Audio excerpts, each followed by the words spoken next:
Current కోతల గురించి ఏం చెప్తారు రామ్మోహన్ గారు? కరెంట్ కోతల్ని గురించి కూడా ప్రధానంగా ప్రస్తావిస్తోంది ప్రతిపక్షం.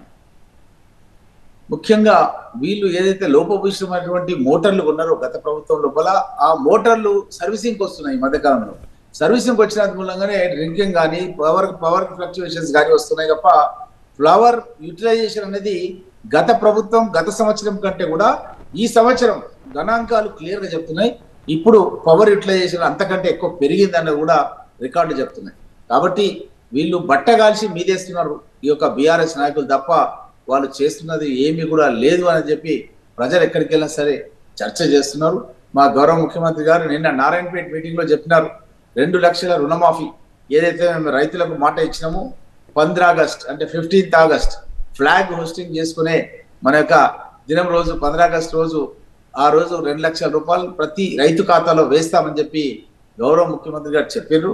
అది కాకుండా ప్రతి క్వింటల్ కు 500 రూపాయలు కూడా వరి రైతులు పండించే వాళ్ళకు కూడా వేస్తామని చెప్పి కూడా ఆల్రెడీ ముఖ్యమంత్రి గారు ప్రకటించారు.